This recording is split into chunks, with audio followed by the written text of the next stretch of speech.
Friday. Welcome to 5 Question Friday. Every Friday at 5 o'clock Croatia time, I answer 5 questions about Croatia from people who have sent them in on Facebook, Instagram, Twitter, LinkedIn, expatandcroatia.com, email, my consulting sessions, Cam's consulting sessions, and people who pipe them onto a cake. So today's super special. I mean, they're all super special, but extra boshly special because Michael Freer is here with me today. He is a frequent flyer here. How many times have you been on now? We've got 2,729 air miles with the Expat Croatia pitanja. Yeah, I hate to break it to you. All that's going to get you is a bag of chips. I'm happy with chips. Oh, and maybe some black not salty. risotto. I don't like salty chips. You're talking about crisps, right? Well, yeah, some decent in ones, American, spicy we say chips, not crisps. That's cool. We can have that discussion another time. Will it be a discussion? Yeah. Always a discussion. Okay. All right, good. As long as no one ends up dead. You've all heard it here first. If one of us ends up dead, you know who the perpetrator is. It all came down to what we call chips. Crisps. Mm-hmm. Yeah. So we are going to do something a little bit different today. I do have 5 topics that I want to talk to Michael about, so it's not going to be like, oh, question. It's going to be more like a kind of a discussion. So we're going to talk about assimilation, language, education in Croatia. I've got a Kaštela pop quiz for Michael that we'll do that a little bit later. What was the other thing? Oh, entrepreneurship. We are going to talk about that. Yeah. And then also I have a mystery bag. So there are a few just completely off-the-wall questions that I put together for Michael a little bit later. So I want to start, if you don't know who Michael Freer is, I feel so sorry for you if you don't know who Michael Freer is. I would like you to just share a little bit with the people at home who you are, what you do, and anything else you'd like to share so that people understand you in a little bite-sized piece. Cool. Okay, so I'm Michael. I'm English originally. Been here for 8 years now. Woo! I don't have any Croatian blood or background or roots. I moved here as one of the weirdos that doesn't have any of those, which was quite weird over 5 years ago. And here I run a consultancy company for social enterprise, helping idea stage and early stage social entrepreneurs. I run a youth non-profit, so youth club, that's a non-profit that focuses on leadership, entrepreneurship, maths and science, and those are all Croatian kids. And I live in Kaštela. And what else? And I've known Sarah pretty much the whole time I've been here. Do you remember where we met? I think we met at Toyota. Yeah, we did. Or maybe at a Halloween. Were you at the Halloween party? Country's Halloween party? Oh. Because everyone was in costume, so I actually don't know who I met that night. No, I'm not a big Halloween person. Okay. It's way too much social pressure for me. Okay, cool. But you're dressed up so people don't know it's you. Yeah, yes, but there's the pressure to like have a really amazing costume. I don't think that. I don't. What's the word? Succumb to that. I think I just painted my face. Well, you've known me for 8 years now, so you know that I put as much pressure on myself as humanly possible. Yeah, that's it. It's kind of a thing. Yeah. So, okay. Yeah, I think it tracks. was. So it's definitely Toyota then. Okay, all right. And that's me, I think. Okay. I think there's nothing else I do. I think there's 1,000 things that you do, but that might come out in time. Yeah. Okay, so one thing that Michael and I have in common is we are big fans of rakia. So whenever we get together... This is water. That's water. I wanted to bring some nice glasses, but do you ever have those moments where you look into the future and you're like, I'm going to break that if I remove it now? Okay. Or like, I know this is going to happen if I've had that recently. Yeah? Because I've just inherited off my living grandmother. I just wanted to make kids living. Okay. She's living. Her whole like decanter set with really fancy glasses and stuff because she just moved. And now when I drank out of it the other day, I was like, I'm going to hand wash this. I don't trust my dishwasher. Yeah. So yeah. I had one of those moments. Like I went for the nice rakia glasses and I was like, if I take those to the office, they will not survive. Yeah. I just know myself and I'm just too klutzy. So paper cups it is. But we have 6 different rakias, which you cannot see here, but I'm hoping we get to all of them, depending on how much you can handle. I mean, we are going for risotto after. But we have to drive. After risotto? Yeah, I know. Okay. I think half of shots of each. Maybe. Oh, that's fine. That's fine. Because That's that fine. keeps us under 3 units, which is a beer, which then it's fine. I used to work in drug and alcohol, so I know about that dissipation moment. Oh, actually, it's 5. I counted my bottle of water. This is 6. This is not Loza. Okay. This is water. I almost brought the Loza that you made me, and I wanted to tell you that I'm almost out of it, and it's making me It's very fine. sad. I noted that down after Thanksgiving. Okay. That's on my to procure list. Fantastic, because every time I'm sick, I drink that. Yeah, it's pretty lethal. Yes, to all the germs in my throat, so it doesn't turn into bronchitis. It's fantastic. So where should we start today? So this is what we have. We have a smoked pizza, but we will do that a little bit later. That's with the Kaštela quiz. Yes, we've got a tavaritsa. Tavaritsa is kind of my reigning favorite, although I have not tried. I did. Clearly there was some left in here. I think I did that on Thanksgiving. I just don't remember it. Okay. This is Rahavac. Okay, nice. Got this from a colleague. This actually was made in Bosnia. This, I don't know what it is, but it says Kaštela on it. Okay, interesting, because what are these berries at the bottom? I presume they're whatever Kaštela is. Can I open it? Yeah. Just smell it. It's Okay. a heftier one. Okay. Cool. And the last one? This is one that I made.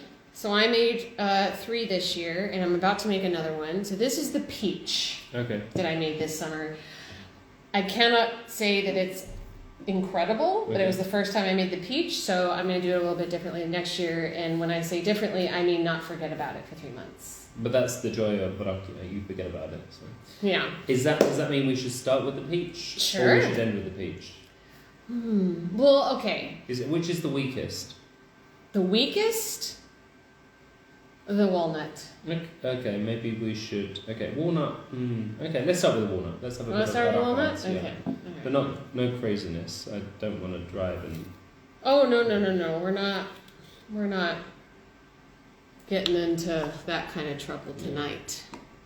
Ooh, it's like syrupy. And I love that it's like in a medicine bottle. Shout out to Andrea, thank you. Thanks, Andrea. Yes. Well, first we should try it. Okay. Well, you've tried it. I have tried it, see? Yes. When I was sick, actually.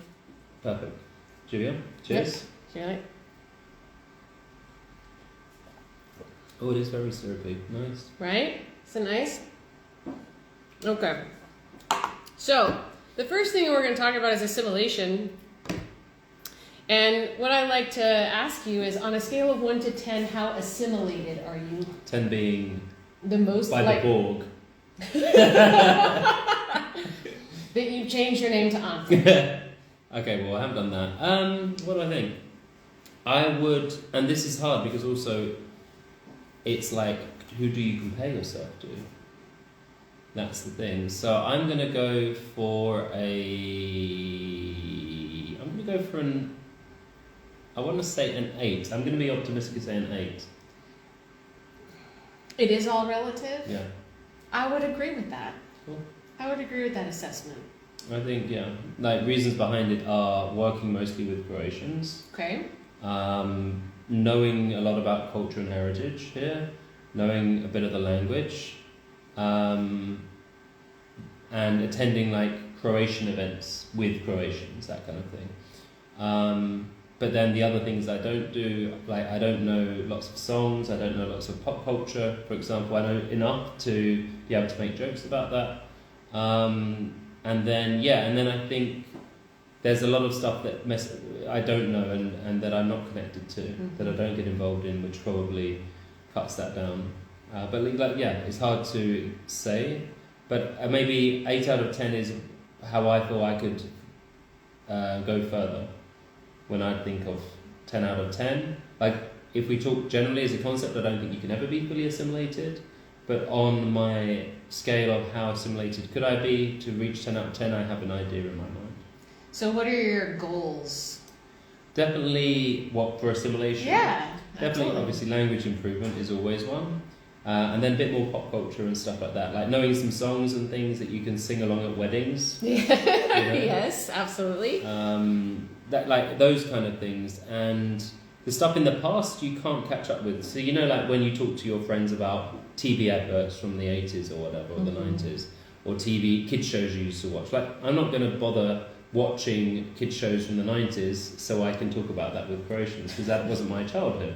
Yeah. But there's those kind of things that give you that a bit more connection, and exploring more, seeing more Croatia, which is funny because I don't think that necessarily adds more if you're Croatian to being Croatian, but I think as a foreigner here, it does add more to you being Croatian as a non-Croatian. Absolutely. I think that's a really good point, and something that I really started to realize this year in particular, because I got an opportunity to go to some different places this year. Specifically, the ones that stick out are the island of Lošinj and Sisak, opposite ends of the country, and they had very distinct, unique cultures that I had not experienced in Croatia before.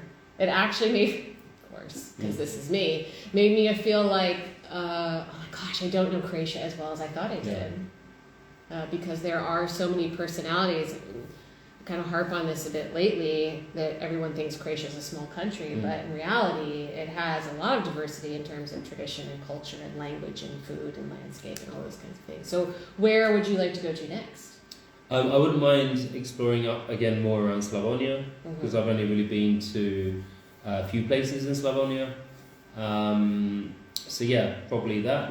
And then also, we've touched on this before, a few of those towns that I know of but I've never visited.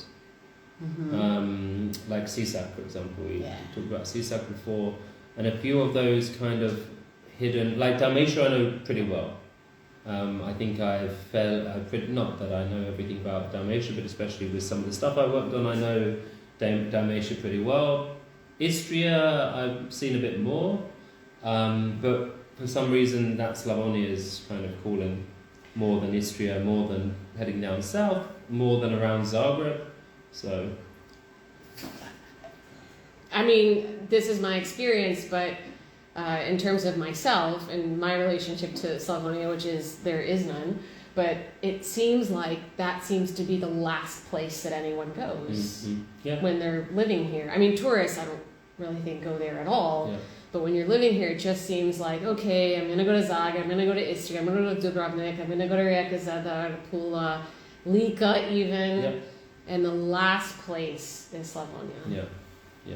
Which does seem tragic. Yeah. But it's also Croatians too. Yeah, and I think it has, I always see opportunity everywhere. I also think that there's a lot of opportunity there because of because of many things, because of the people there first of all, and because of its kind of tragic history, which also I feel can give it lots of opportunity going forward, potentially, especially with, say, returnees and things like that. A generation that vanished and perhaps could return next generation. Kind of like we're seeing now with Dalmatia, right? As you know, you work with these people day in, day out. The amount of people coming back to their roots here in Dalmatia and loving it. Yes. I don't know how many inquiries you get about Slavonia. It's definitely lopsided, yes. I'd have to say. But in terms of people who are returning, it really kind of does not necessarily matter where they're from. Everyone is coming to the same places, which is Split. Yeah. Split is most everybody. And then there are a few that, the rare ones are like, I'm not into the beach.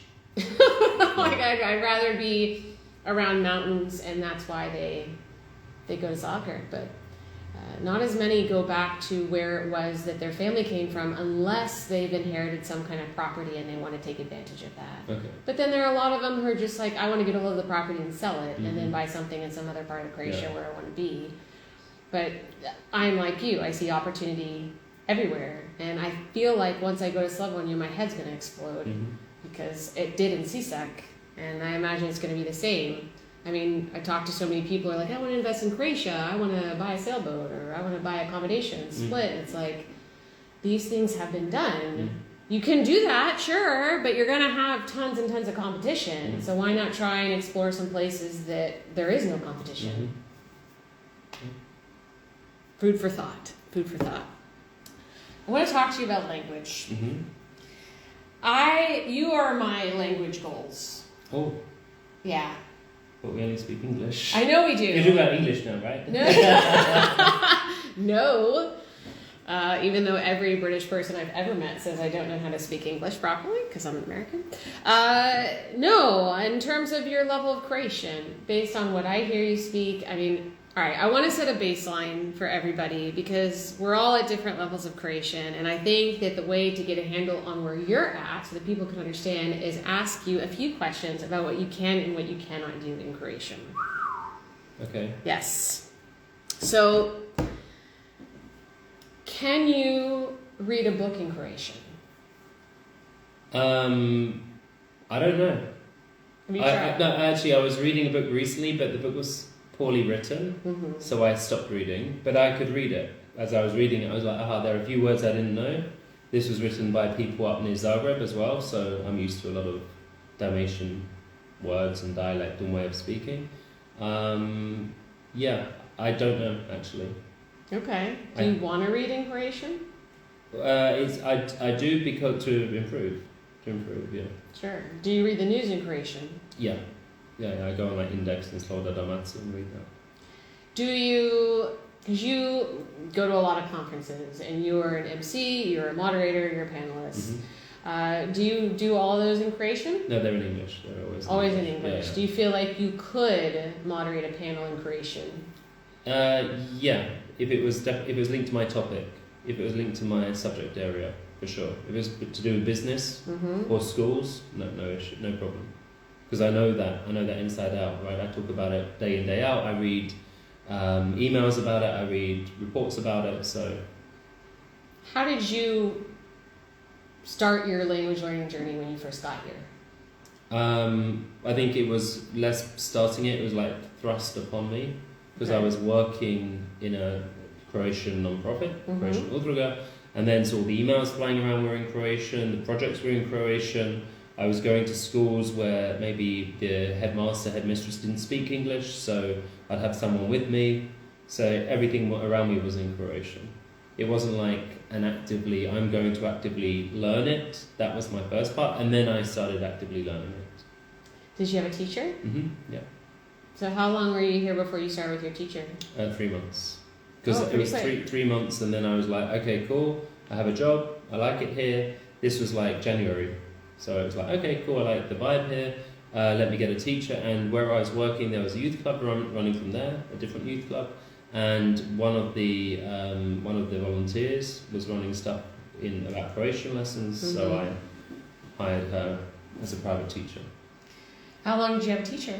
For about a year and a half, for grammar, focus on grammar. Because for me, it was like, there's no point you teaching me how to say tomatoes, zucchini, that stuff, because I see that in Tommy every day. I need to just spend more time in Tommy, being a bit more mindful about what I pick up and reading when I pick it up. Because it's there, right? Yeah, Rather sure. than reading a book that says like jabuka and I have a picture of an apple, I'm in a shop where there's... Yeah. So what has been most effective for you in terms of learning? Is it just being in the environment, or are there individual habits that you've adopted, like reading packages in a supermarket or something else that has really helped push you along the most? Being in the environment, being forced to. Because, let's face it, we're all lazy. If everyone spoke English to me, then I would have just it would have taken me longer. Sure. But when I was with especially with with kids and stuff, some of them don't know any English because they actually don't know any English. Whereas other people, they know English or they think they know English as well, so they'll want to speak to you in English. And then those that can't, like when I work with, say, older generations, that was great as well. Because they have patience, but you have to speak. You don't have a choice. You have to call them. How else, what are you going to do? No, absolutely. Absolutely. Did you ever have, because I'm nervous like all the time. I'm nervous in my sleep. Yeah. But have you ever been nervous with your preparation? And still now. I'm trying to think, what was it the other day where I felt a bit nervous? When was it? There was a moment recently when I felt nervous when speaking, and I can't remember when it was, but it was only like in the last 2 or 3 weeks. Oh. Where I was talking to some new people in Croatian, And for some reason, you know, like most of the time I'm not thinking about it. Yeah. But if I've been speaking English for 2 days and then I speak Croatian, it's like, 20 seconds to 5-minute warm up to get into Croatian mode. And yeah, it kind of hit me like, and then I think I was fine. Well, actually not fully fine, but yeah. Well, I mean, that gives me a little bit of relief that you're still nervous. Because you seem so calm and collected, and that's where I would like to get, and I mean, continue going as far as I possibly can. Because you travel around Croatia quite a bit, do you speak Dalmatian dialect, or do you speak formal Croatian? Dalmatian. No matter where you go. I can't change mine. I'm so used to speaking it. Yeah. I can't change it. It's like me trying to then speak, like, in an American way. Yeah. If I were in America. Yeah. It wouldn't work.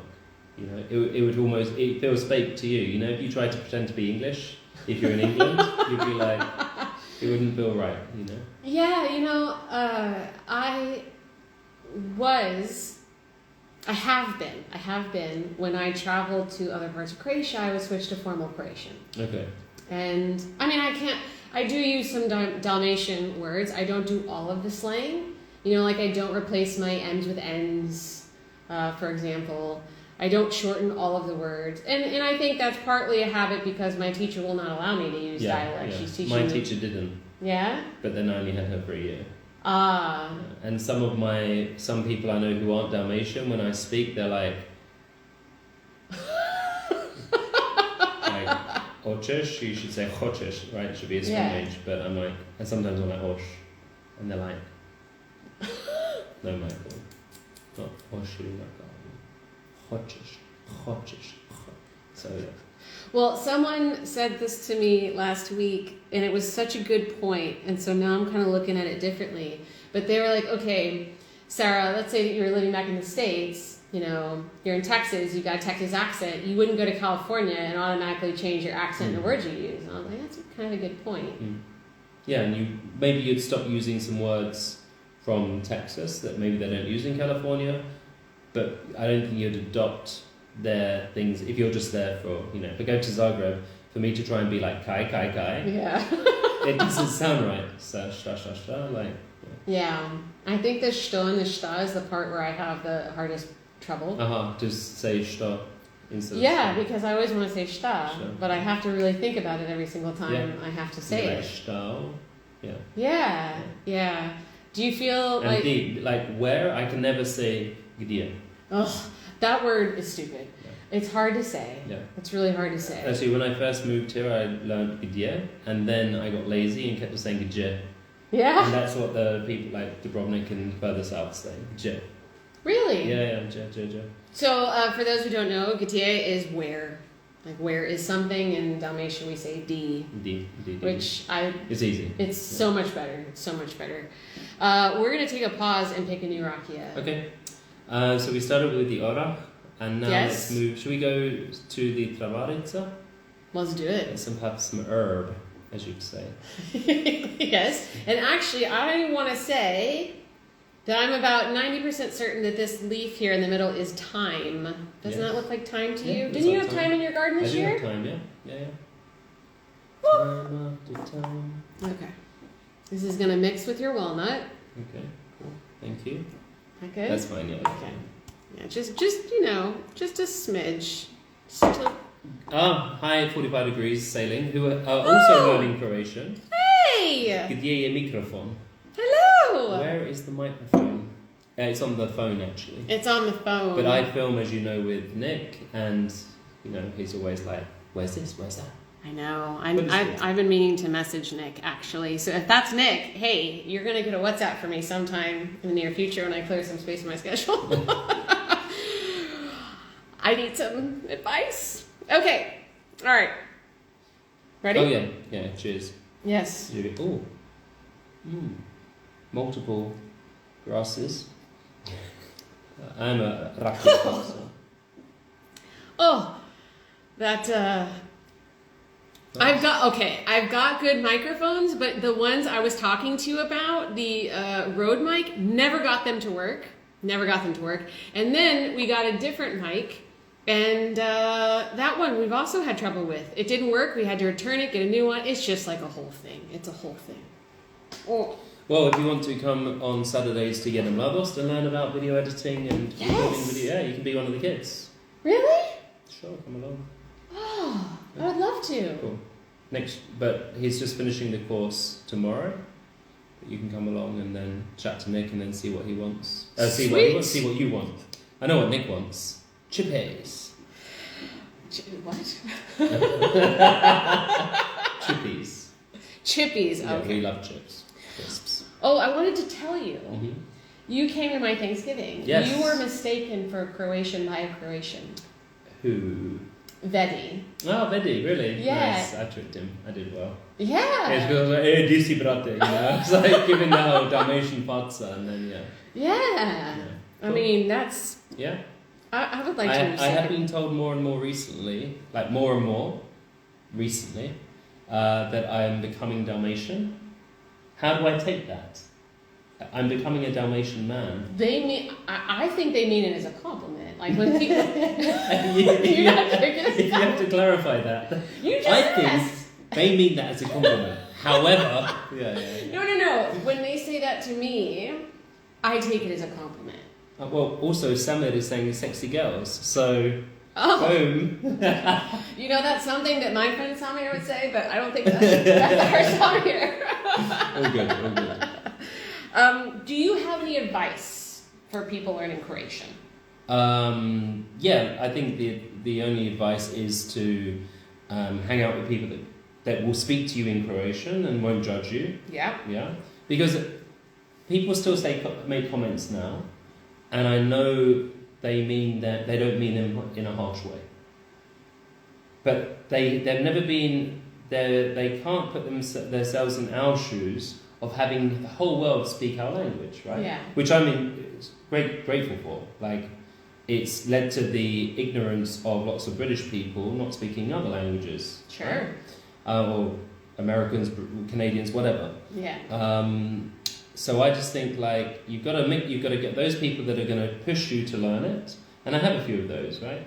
And then you've also got to put yourself in those situations as well, and it is scary and bad things will be said because it's not normal for people to learn in like before, and I guess now it's changing a little bit, but for lots of people, they haven't heard a foreigner speak before. So we will sound strange, we will have a weird accent, we will sound like Google Translate in their mind, because Google Translate's the only foreigner they've ever heard speak Croatian, right? Yes. And sometimes when I'm thinking, I'm not speaking like I am now, yeah? So it's like, I need to go to the shop, which is like Google Translate. Yes. Yeah? Well, I see it more as, at least how I'm speaking English now, I listen to how Croatians speak English, and then I start to speak English the way Croatians speak English. Because the way Croatians speak English is the way they would construct a thought in Croatian. Yeah. They're just doing a direct translation in their head. Yeah.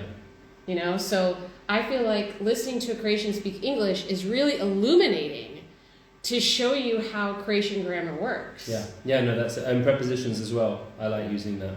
Oh yeah, like I'm going on lunch. Yeah, on lunch, on coffee. Yeah, there was a big... Yeah. And kerfuffle on our Instagram a few weeks ago about like that. Yeah. For when they say like I'm going there for 2 weeks. Yes. But they mean in 2 weeks. Yes, that was a big adjustment for me. And then I had and that's it. And then when you're speaking Croatian and you're like, oh, I've lived here for 2 weeks. You're like, oh, 8 years. I'm like, I've lived here 8 years. You know, I even have a pause where it's like, I've lived here 8 years. Absolutely. Because you have to get rid of it. Otherwise, it's like. It doesn't make sense. I have lived here in 8 years. Like, I will have lived here. I don't know. Anyway. No. Let's not talk about grammar. No. Next. Do you have a favorite word or phrase in Croatian? I do. Well, my favorite word is shishmish, which means bat. Oh, Shishmish. yeah. And my favorite phrase is skini mislim kutsam, which means get off my dick.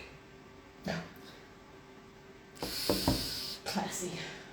But I like it because a grandmother once said it. Like, oh yeah, I mean, you know, like this grandmother said to her grandson, "Get off my dick." It was priceless. I imagine that my grandmother would have probably thought whatever her equivalent was. Yeah. So yeah. It was just and I was after that I was like strip yourself off my dick. Yeah, I mean once I learned the word kurats, it's like get off my back. It's like get off my back. Yeah. Skinny Mrs. Footson. Yeah. It's good. It's a good one. But I feel once I learned that word, it's like you can't unhear it. So that means you hear it every single time it's in your vicinity said, and it happens in every conversation that has ever happened on this territory. Well, that's how it feels to me. Yeah, well then there's the other issue there that korak, which means step. Yeah. For when you say next steps, you say koratsi. Yes. Which are very close to koratsi. Yeah. So when I'm very actively making sure that I pronounce the O in steps, because I don't want to be like the next steps, so yes. Okay, so I have prepared a quiz for you. This is embarrassing. This could be embarrassing. You know what's embarrassing? What? Is that I think I didn't send it to the right email. You also had a question saying, were you on Tram 4 in Zagreb last week? I was not on Tram 4 in Zagreb last week. That was another Sarah lookalike? Maybe someone pretending to be you. Were they on the selfie saying, hey, here I am, Expat in Croatia, Tram 4 in Zagreb? Who knows? Who knows? I don't know. Oh gosh. I don't know if I can get out of Instagram, actually. So what is it on? It's on another email? Oh, yeah. Oh, let me see if there's a way I can solve this problem. What happens if you... No. I don't know. I don't know what happens if I go into another app while this is live. No, it won't end. It won't end? I don't know. We don't know. This is uncharted territory. Hey, Google. My phones have all that stuff turned off. Okay. I don't like talking to robots. I'm trying to think what the potential solution is. I don't know. Well, I think I know what a potential solution is. Is that we keep going and then we'll do it last. Okay. And then we'll pop over and see what happens. Okay, cool. Let's do it. You know what I mean? Oh, Jeff's Travels. Living on the edge. Try it. Yes. Oh, thank you for your support, Jeff. Maybe somebody knows. If we click out of Instagram Live, will it cancel the live? Yeah. Does anyone know the answer to that? We'll ask people now.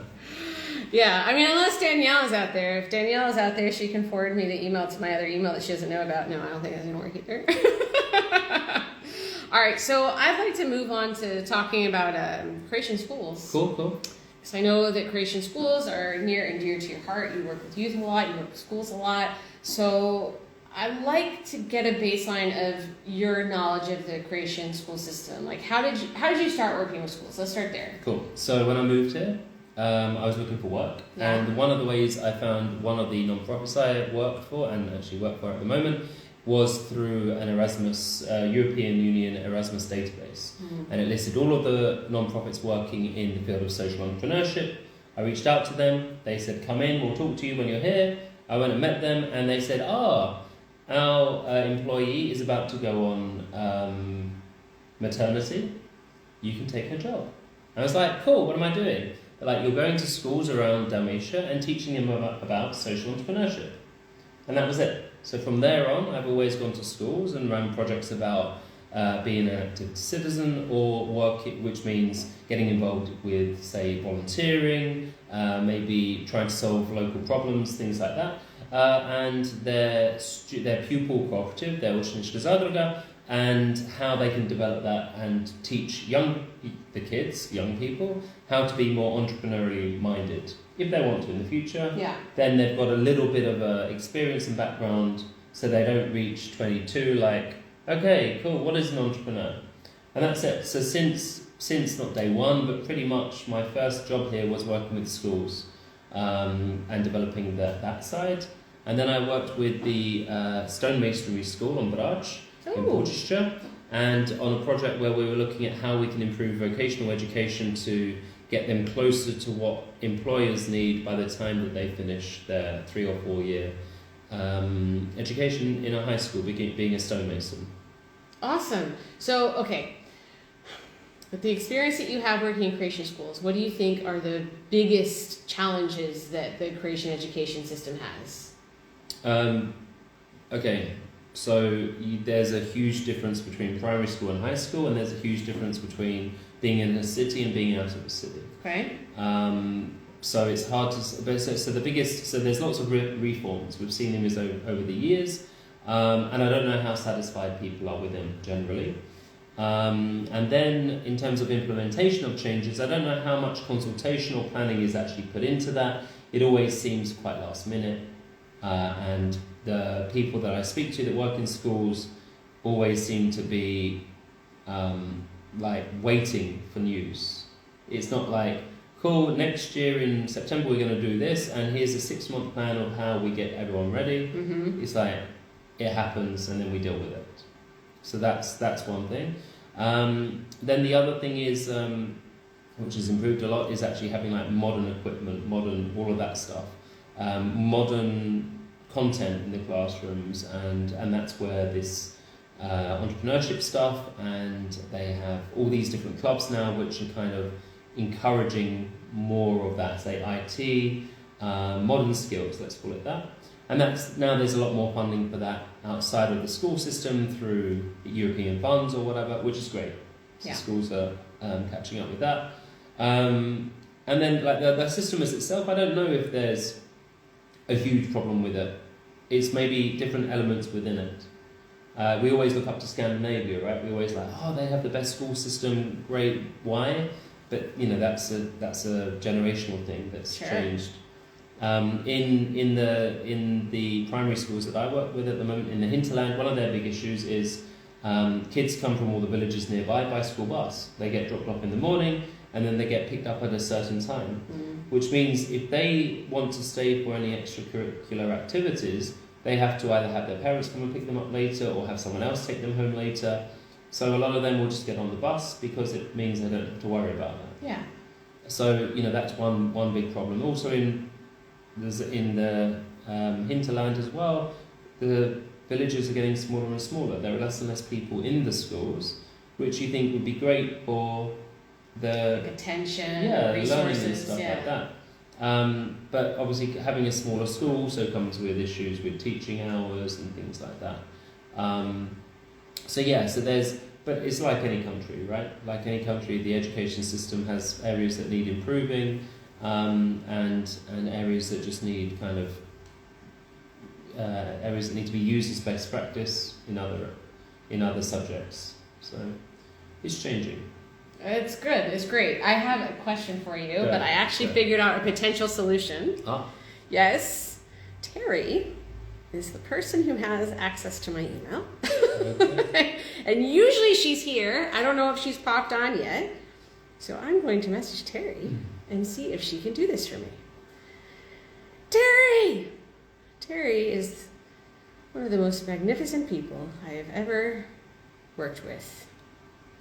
There is an email in my inbox from myself with the subject line, Kaštela. Can you forward this to my super secret personal email account that I use for 5 Question Friday? Thank you. Okay. So something that's been really interesting to me is how entrepreneurship is, it makes sense. It makes sense that entrepreneurship is not like a big part of the culture here. So I'm curious as to how much interest is there in that in the younger Croatian set? Like, do you feel like there's more of this burning desire to start new things? Is there not? Is it something that has to be cultivated? Like, what are you seeing with the kids right now? I think even though we talk about Croatia, this is something we can talk about other countries as well. Yeah. The percentage of entrepreneurs in a population isn't going to be 90%. You know? However, exposure to entrepreneurship in different countries varies massively, right? Yeah. You know, the US is known for this idea of like, go and get it, you can do it, let's go. Whereas that isn't necessarily the case in Croatia. It definitely wasn't. It's more about exposure. It's about showing them examples of different businesses people have opened, or how you can be your own boss, how you can be a freelancer, how you can be a digital nomad, how you can set up a consultancy business, or you can open a cafe but make it different. You know, that's the kind of exposure. And ultimately, entrepreneurship deals with money. And what kid doesn't like money? What person? Well, yeah, that's it. So, and the way I teach entrepreneurship is more than just saying, you know, the main goal of a business is money, which is what I was taught when I was learning at high school. You know, I talk about holistic views and treating people and the environment and stuff, social entrepreneurship. So there is interest. I think especially from parents thinking, oh, okay, maybe my kid could be self-sustainable and, you know, live a wealthy life or a healthy life as well, because they'll rely on themselves. There's been a push back, I think, against the state in recent years in terms of thinking the state is the secure solution. But then again, that could just be with people I'm working with. But yeah, there's definitely interest, because I'm not like, you're going to be a business person. I'm more like, these are parts of a business. This is how you can get involved. Are you creative? Do you like maths? Do you have a good kind of strategic mind? And we talk about all the parts of a business. Do you like being on TikTok? Do you like making videos? Cool. Well, actually, you can be a TikTok video maker. In fact, that could be your one thing you do in life, and you could make a good living of it. You don't have to be an influencer and be very successful on TikTok. You could take that influencer's video, because we don't know if the influencers are good at making videos. We only see them. Yes. So actually, maybe there's Ante, who's there with name an influencer on TikTok, because I can't, who's making all of their videos. Yeah. And that's it. So they're the kind of things that's the whole point of entrepreneurship education, exposure. Absolutely. So you're working on these crowdfunding programs for the schools to kind of fill some of those gaps in the supplies or tools or information that they need. Could you share a few of those projects with us? Yeah, so this is it. You know, the point of entrepreneurship is to make your own money, to go after money, and then to be able to spend it on what you want. You earn money, and then you spend it on what you want, right? Dresses, yeah, we've seen many of your dresses. Yeah, beautiful dresses. And so then with the schools, it was like, okay, come up with something that you want as a school, and maybe so far you haven't been able to fund it, and we'll go and run a crowdfunding campaign. So we brought some guys from Zagreb called Brodoto, one guy called Niko from Slovenia, who's had great success. They've all had great success with crowdfunding campaigns. Educated these 10 schools, 2 teachers, 2 children, who then had to put together their campaign, put together a video, and then myself and Nick from 45 Degrees, who was just there a minute ago, went out to each school, recorded the script that they wrote, made a few suggestions and stuff, edited it, and now the schools are putting it on various crowdfunding sites. One of them's crowdfunding for an astronomers club. A couple of them are crowdfunding for equipment they need in their school cooperative to make some souvenirs linked to heritage, like a little mug, a little donkey that's a game, and a tichica, which is something from Imotski, and some of them are raising funds for their outdoor classroom. So different things, but the goal is to get them to realise, or not to realise, but get them to think about, we don't have to depend on asking for money from the government for this, this and this. There are other ways, there are innovative ways of financing stuff within the school. Let's go and try it.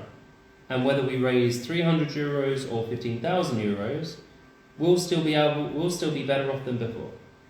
Absolutely. And that's it. And during that process, you know, they've got to do marketing, they've got to have partners, they've got to reach out to people, they've got to have a financial plan. It's project management, which is part of a business. So again, it's getting them to think about that. So through the process of creating these crowdfunding campaigns, it also has this double duty of educating the kids on how to do these kinds of things. Yep. Putting together complex But doing projects. it in a practical way, which is one thing that the education system here can often miss, practical content. But again, even that's changed. Really? Some of the stuff they do is amazing now in primary schools. Do you have an example? Depending on who your teacher is. Sure. So for example, like science experiments, some teachers go above and beyond, they go out and buy stuff and bring it in. They look everything up on TikTok, Instagram, because they know the kids look at that, and then they'll come and show them how you make a tornado in a bottle. Or like the librarians and people working in that area will go and get games that are connected to, for example, chess club. Now lots of kids like chess, so they'll get chess boards in. They'll say there's a chess club, come and play. Geography, history. If you've got a motivated teacher, they'll take you to the site. They'll say, okay, cool. Do you know what this is? Do you know why we're here? Do you know who was born here? They won't just be in a classroom reading a book about Marko Marulic. They'll go to the statue.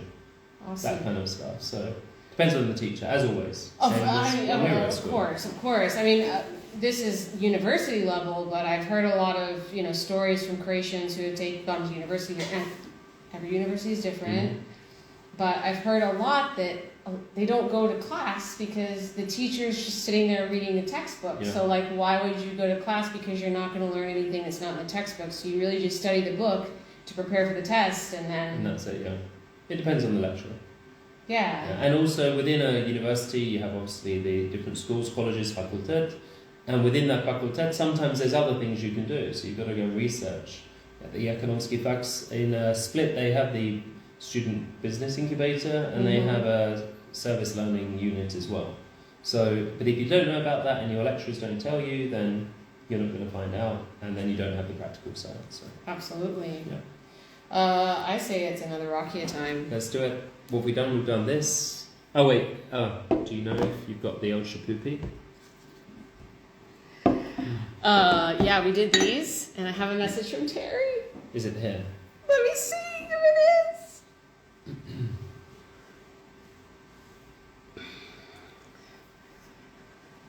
Yes! You got it, okay. Yes! Well, then we have to move on to the next rakia. Yeah, so we got to do this one. Honey coloured, but it's it's fig, right? That is the that is smoked pizza, which was purchased in a garage in Kaštela. Oh, in Kaštela near Bicol. Yes. Oh, do you know the garage? I know the garage. I've also spelled it everywhere, all over me. Oh, well done. But that's not a bad thing to smell of. Well, actually, it's not the best thing to smell of. Okay, a little bit of smoked pizza. Terry, I love you from the bottom of my heart. Thank you so much for fixing my lack of preparation. We have the quiz. Okay, so there's some new people. Tell them what we're doing. Okay, so this is what we're doing. Here's the thing. Oh, this is 5 Question Friday, by the way. All right. I live in Split, obviously. Michael lives in Kaštela. Kaštela is a suburb of Split. It's not a suburb of Split. See, Kaštela is its own city, just next to Split. It's not a suburb of Split. We don't live in the burbs of Split. We have Grad Kaštela. We are the home of Zimpandel. Okay. We have a better version of Romeo and Juliet. That is why we're doing this today. Yeah. So, correct me if I'm wrong. Okay. Kaštela is a collection of 7 villages. Places, yeah. Places? Yeah. Spaces? Yes. Yeah. 7 old villages, yeah, we can call it that. Yeah. Mista. Okay. Castles. Yeah. Castles. That are all next to each other, but the broader area is called Kaštela. Yeah. Is that how you would characterize it? 1 Kaštela, 7 Kaštela. Yes. So, you are a Kaštela person. I'm a Split person. Mm-hmm. So, sometimes we can be at odds. Yeah. You asked me a question once, to which I laughed. Yeah. Now I'm going to ask you that question. Okay. Name all 7 Kaštela in order from Trogir to Split. Okay, cool. So we start off in where the airport is. So just so you know, the airport's actually in Kaštela, it's not in Split, which is in Kaštela's village. Yeah. Then we move on to Kaštel Novi, the new Kaštela. Then Kaštel Stari, my Kaštela. Then Kaštel Lukšić, where you got this rakia from. Mm-hmm. After Lukšić, we have Gomelica. Kambelovac. It's hard going the other way around. Kambelovac, and then we have Gomelica, and then we have everyone's least favorite, Kaštela Sučerac, which is home of Cemex, MZ, and MUP. Is that where the MUP is? Mm-hmm. Next to the Technički, the MOT place for the cars. Hmm. Yeah. But that's actually a very good mop. I have heard very good things I about the mop, Kaštela mop. The staff I've dealt with have been, most of the staff I've dealt with there have been immense. And the one that hasn't is just normally because it's very stressful sometimes with so many people waiting. And and then it's a bit overwhelming for them all. So. Yeah, I've heard very good things. Okay, shall we try? Cheers.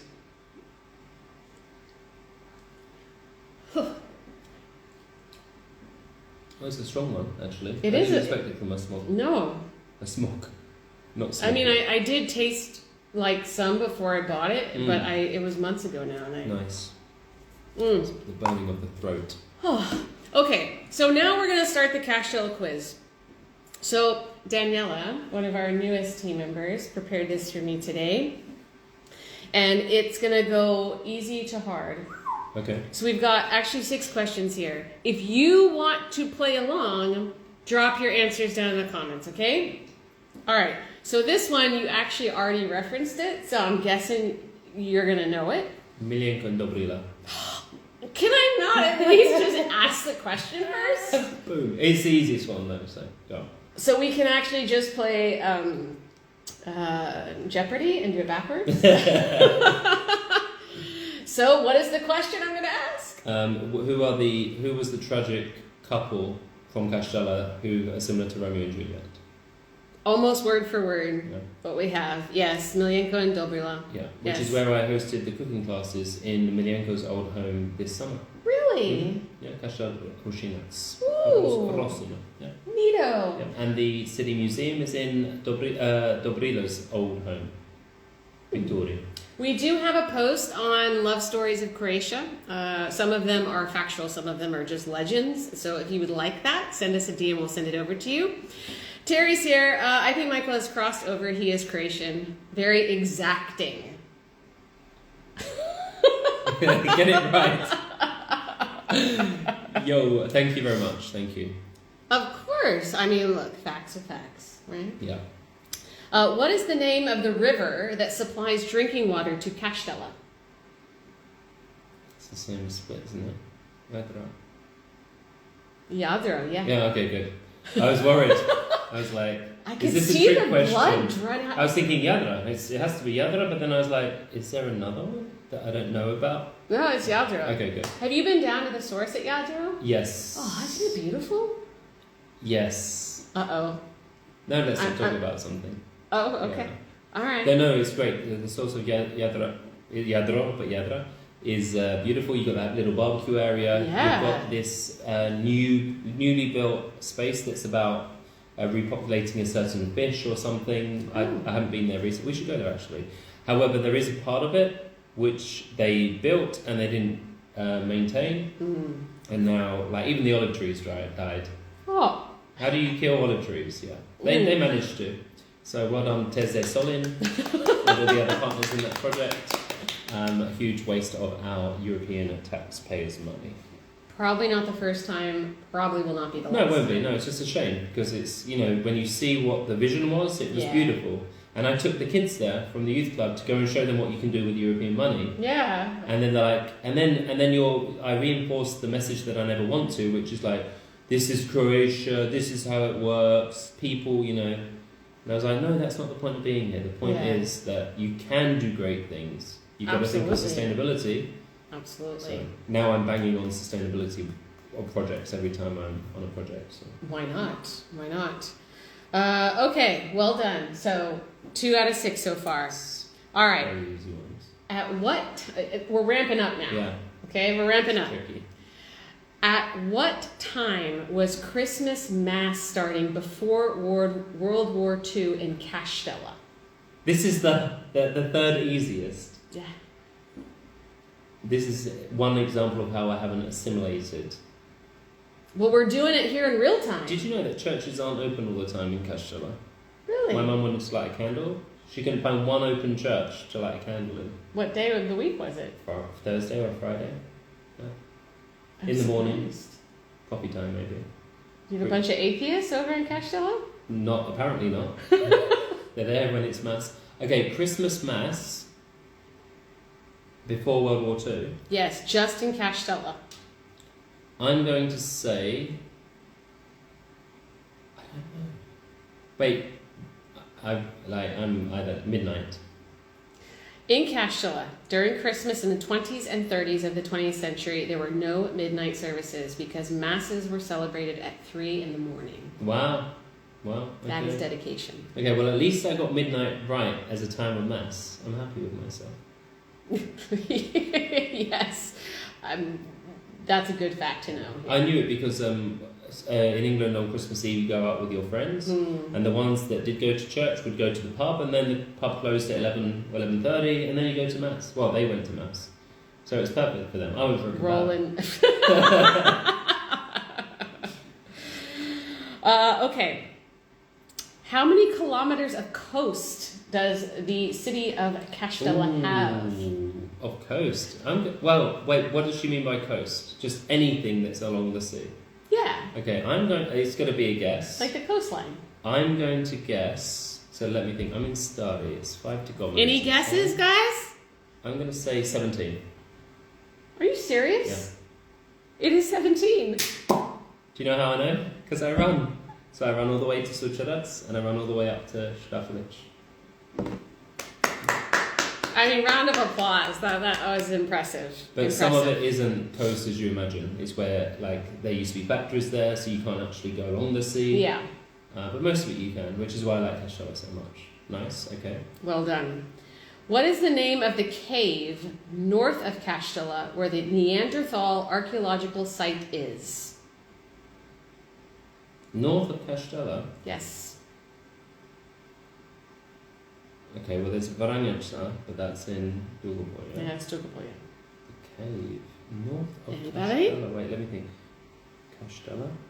North.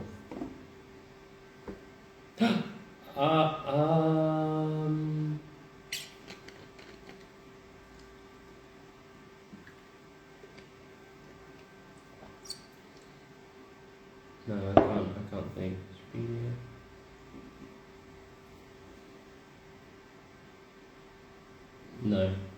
No, it's not coming to me. All right. Mujo's cave.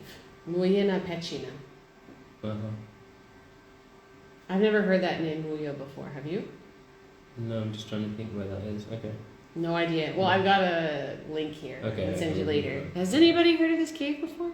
I have not either. We will go there. Okay. This is the last one. Okay. You ready? Yeah. After the fall of the Roman Empire, who did the city belong to? Sorry, say that again? After the fall of the Roman Empire, Yeah. who did the city belong to? After the fall of the Roman Empire, who did the city belong to? Yeah.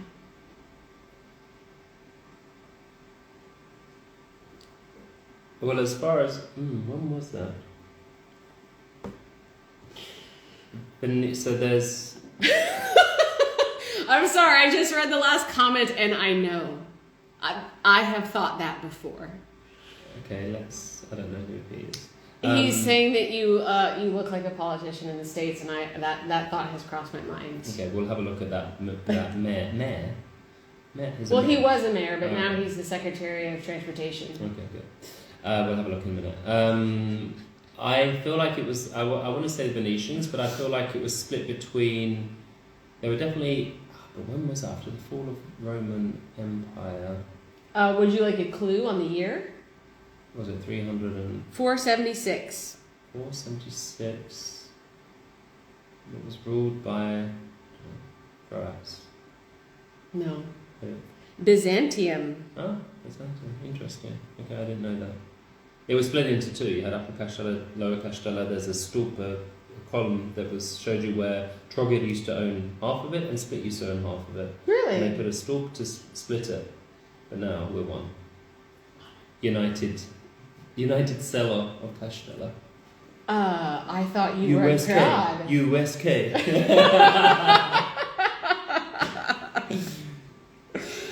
Where is that? Where's the stupa? It is, so you have Be Cool, and then you go down to the garage where you were, Yeah. and then it's walking towards Kampalovac. but it's unfortunately on private land, and it's often covered by bay leaves, which I promised to hack down when we had walking tours. I love that there are bay leaves just like everywhere. Yeah. That makes me very happy. Okay. Byzantium. There we go. Boom. All right. So, what'd you get? 3 out of? I think so. 3. 3 out of 6. I need to improve my Kaštela knowledge.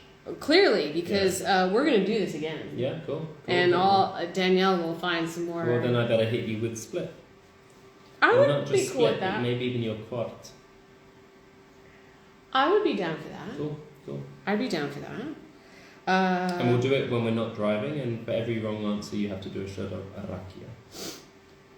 Okay. Cool. I can handle that. Okay.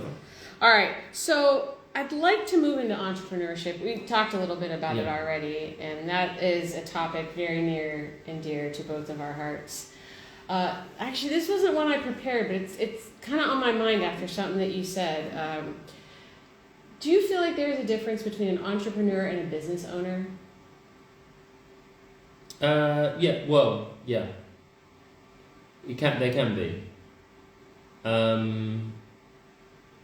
Yeah. How would you I think differentiate the two of them? Well, I think a business owner can be an entrepreneur, but a business owner doesn't always need to be an entrepreneur. Because I think, for me, an entrepreneur is somebody that sees something, starts it, and then sometimes runs it, and sometimes doesn't run with it, right? Whereas a business owner could be that person that started it and developed it, or could be just very good at taking a business at a certain stage, scaling it, and then selling it, getting their exit and leaving. Yeah. And is that person an entrepreneur in that sense of entrepreneur, which is, I guess, the modern sense, rather than to undertake? Doesn't always have to be. Yeah.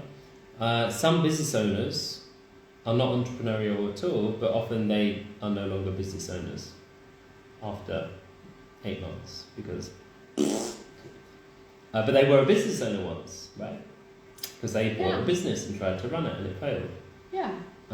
Whereas an entrepreneur, I think, always has that passion to start something new. And, when you see the tagline serial entrepreneur on LinkedIn, as much as I might vomit in my mouth, because I just don't like that term, but it's true. It's 100% true. The thing is, I don't like it for serial murderer, serial entrepreneur. To me, serial entrepreneur inspires the same kind of guttural reaction as influencer for me. What's the other word for influencer then? Popular person on social media. Oh, the PPSM, yeah. Yeah. No, I think entrepreneur. If you're an entrepreneur, I think you are normally quite serial at what you do. I don't think you start the one business and you're finished. You've always got ideas. You're always looking at there's a problem, there's a solution, there's an opportunity. That for me is an entrepreneur. Yeah, I never really thought about it until this year when I was having a conversation with my business partner, and she was like, "Sarah, I'm not an entrepreneur, and I'm a business owner." And I'm like, well, aren't those two things the same thing? And my understanding from Croatians, I'm not putting this out there unjustified, is that Croatia's not a super entrepreneurial country. But then I look at like the Baka selling cheese on the side of the road, or the Dita who's on Pazar selling a pile of carrots. They are technically self-employed. They have some kind of business. It may not necessarily be formed and registered government, but it's some kind of entrepreneurial activity. Okay. But I think after I did a deep dive on it and really kind of thought about it, I think that you're right. I think she's right. You can be a business owner and an entrepreneur at the same time, but a business owner may not be an entrepreneur. Yeah, because that example you give, like, they had cheese. Yeah. What are we going to do with it? We have too much, let's sell it. Right. For me, an entrepreneur would then be actively looking at the cheese and thinking about how you sell it and, okay, what are the problems here? How do we solve them? That kind of thing. Like with apartment owners. Yeah. However many apartments there are in Split, we have maybe 50% of them are owned by people, right? Are they all entrepreneurs? Or is it the fact that their parents were or their great-grandparents were very poor at one stage, living in the palace, they've inherited that, and cool, I'll rent it out for €400 a night, but I haven't renovated in 70 years, and the people will pay that. Is that entrepreneurial, or is that just, like, some of the websites we have now have made people entrepreneurial in that way? But, yeah, I still think there's that differentiation. Yeah, for sure. That's something I think about it all the time. When did you? Because you I assume consider yourself to be an entrepreneur. Yeah, Okay. yeah, I would do, yeah. So when did you first either think of yourself as one, or when was the first time that you did anything entrepreneurial?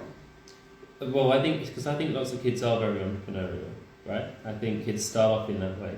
They're looking at things, they're playing, they're creating and stuff. So I think the first thing I did was making like milk caps. What do you mean? Pogs, like the little discs that had like different images on. You must have, yeah? Pod? Pogs, yeah, Yeah. And I used to sell them to friends at school, at primary school. And then after that, I made mixed CDs for people. They'd come to me and say, "Oh, we want these songs," and it was UK Garage. Put it on a CD, put it in a little case, make some album art with all the lists on. And because everyone listens to the same music, it was pretty much the same CD for everyone. Nice. But started selling that, and then I did some other stuff as well. And then, so I think in my mind, I didn't think like I'm an entrepreneur, because it wasn't even a word back then, I don't think, I don't think we ever used that word in business studies. But I always had that idea like, oh, I enjoy doing this. And that was it. So then I studied business, and I've always made creative businesses or ideas or projects or whatever. In all the time you spent with Croatian youth, have you come across any kids who are like, you're going to do something amazing one day? They're going to do something, for sure. There's something amazing, depends on them. Like, what do they think is amazing? Sure. Like what I do and the way that I'm an entrepreneur. For some other people, it's like, well, look at the money you have, look at the life you lead. Like, if you had applied that amount of time here, maybe you'd be retired now. Right. That kind of thing. So if they do something amazing, it's really up to their own definition of that. But yeah, they've definitely got I know a few of them who I think, great, yeah, I see where you're going, or I hope I see where you're going, and I want to support you however you need. So fantastic. Yeah. So what do you feel like you get out of entrepreneurship? What does it give you? Why does it bring you joy?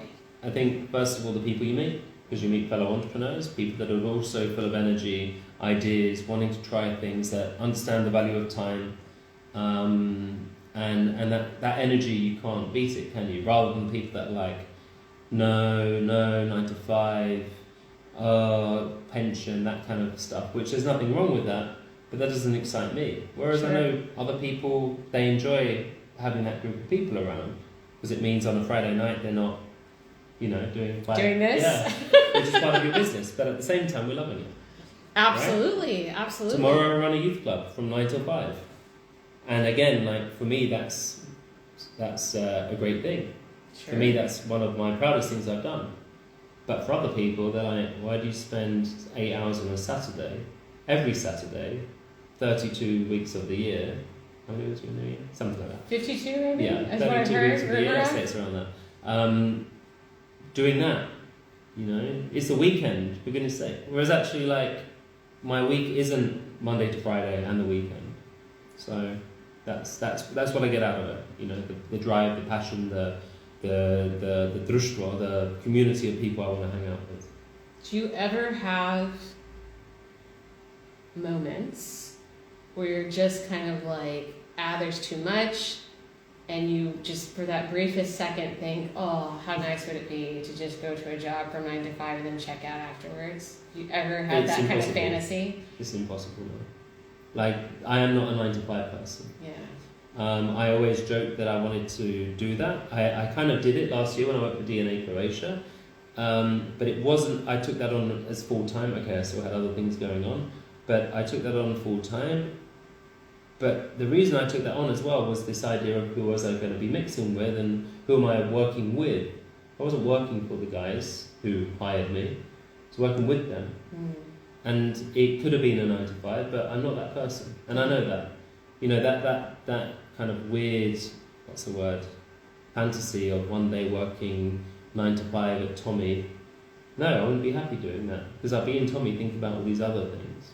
So about how Tommy can make this improvement, yes, but not get listened to and not be able to do it. Yeah. So yeah, I think that's entrepreneurs worldwide. That's right. Yeah, worldwide. once you've realised that's the way you're wired, you've got to accept it and you've got to indulge in it because you can't take a no. In fact, I'm a terrible employee. Do you have a problem with authority? No, authority is great, especially if it's. I have a problem with authority if they don't actually know what they're talking about. For example, we can go into some stories about that. I feel like you're trying to send me a message. No. Like if we talk about public authorities that try to tell us they know what they're doing, but actually we actually know more than them because we live it day in day out. I lived it day in day out. You do anyway, right? Yeah. This is actually the situation. This is actually the law. You don't know that, so they're the authority. But sure. So yeah, but I don't have an issue with authority anyway. When was the last time you were an employee, like a proper employee? Proper employee. Well, yeah, a proper one. I can't remember because I don't think I've been a proper employee since I was, 23. Because even then, when I worked for this charity in England, the way that the CEO managed me, he'd always say to me, my best employees are the ones that manage me. That's what he'd say to me. And he'd be like, you have free rein to do whatever you want.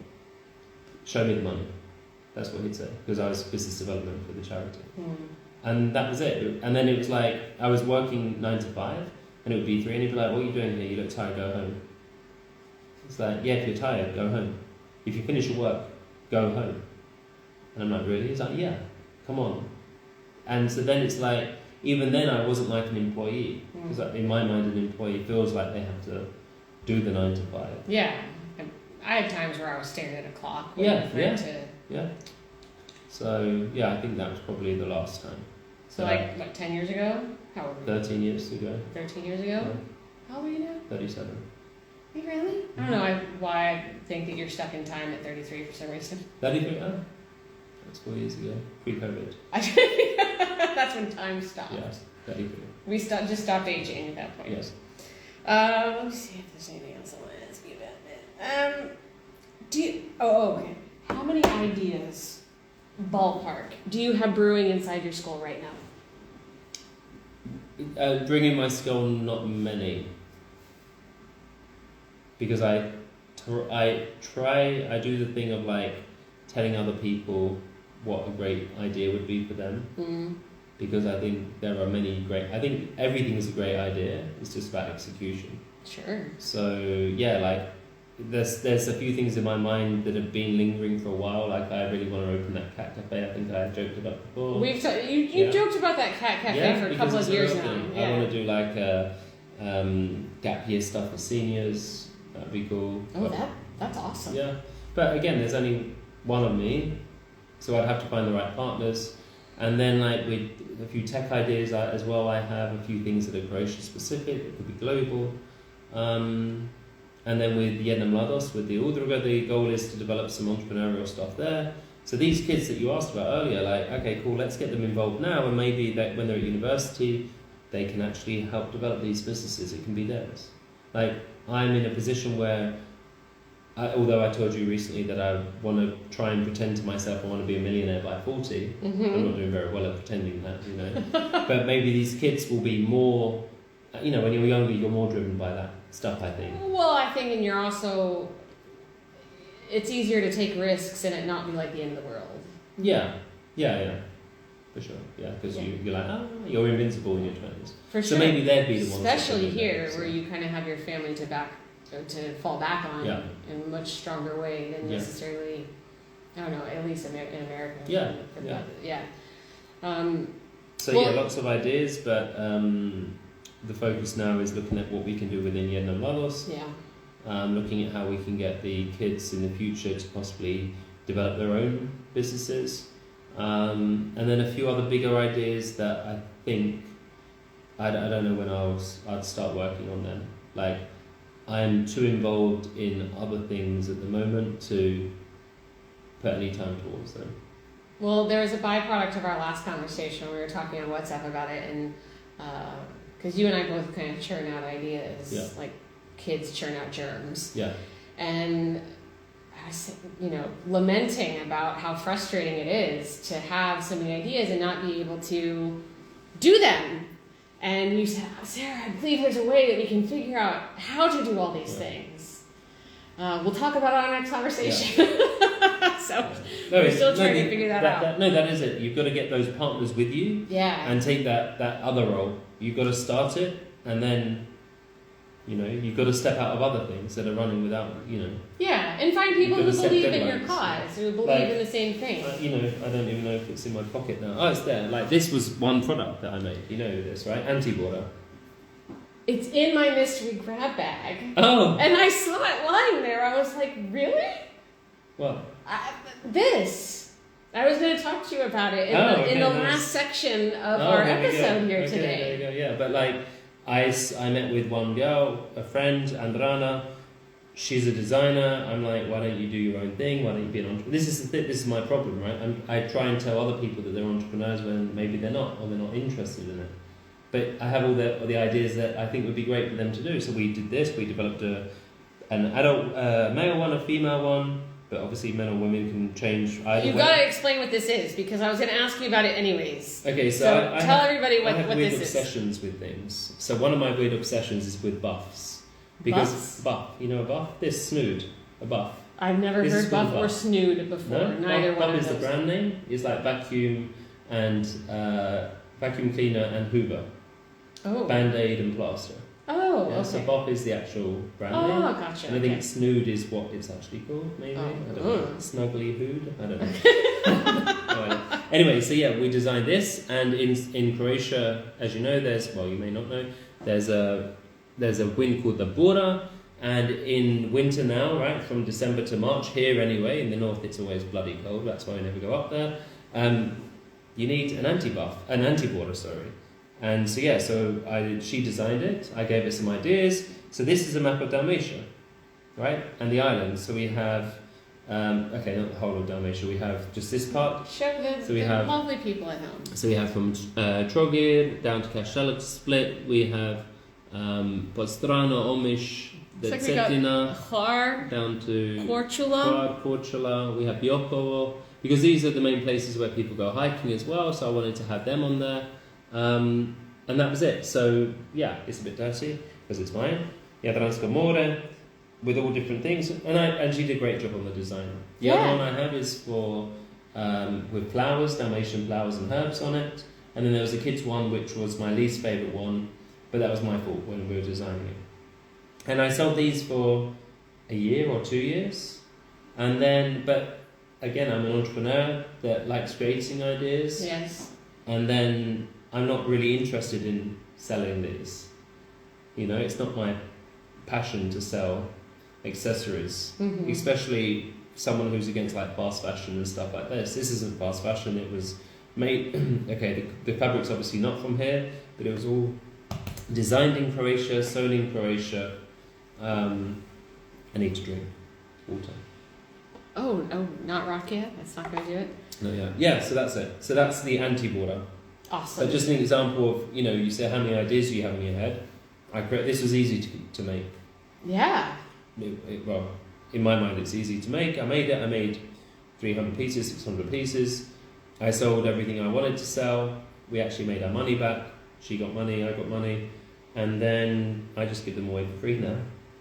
If you have any spares, I'd love one. Yeah, I have one in my car actually. Awesome. Because we went hiking with the kids the other week. I knew they wouldn't bring enough clothes for the cold border, so I brought them all one of those. Sweet. And when we went to Finland, they all got one. So yeah. I've actually got the female version in the car. Sweet. So I remember when you came out with that, and I was like, that's awesome. That's brilliant. And I feel like, we've had a lot of Bora here the last few weeks, actually. Oh, live demonstration, everybody. Like a bubba. Yes. You can. Or as a do-rag? Yes, and now do the bank robber. Which one? Oh. Wait, hang on. No, you pull this part down. There you go. No, but there's another one as well. Oh, you just mean a bandana? Like yeah, that's the bank robber. Oh, and then there's this, yeah. Oh, lovely. Yeah. And then there's also just the Ivanišević sweatband. Nice. Excellent. Gotta love it. Good tennis reference. Yeah. Oh, Can you yeah. put it on? Yes, yes. Okay. The next, rakia. We are winding down. We're finishing with the peach, I think, aren't we? So we're going to go for the Kaštela. Kaštela. So we don't know what this is. Does anyone know what Kaštela means? That would be super great if someone knows. Oh yeah, for also riding. So I would use it for I don't have a motor. I have a bicycle, just everything, hiking, and actually I have my first buff experience was in America, I think, and then once I was hiking in New Zealand, and it was raining and really cold, and this American couple gave me their buff. Well, they had a spare one. They had 3, and they gave me their last one, and I wore it. I hiked everywhere in Croatia. And then when I was in Nepal last year, I sent all my clothes to be washed, and it didn't come back. It was fine, because I was like, I'm leaving it in the Himalayas. Okay. Paying it forward somehow? Well, maybe some kids using it, and... Sorry, I always sneeze in 2s. That's okay. Okay. Cheers. Whew, this is going to be tough. Okay.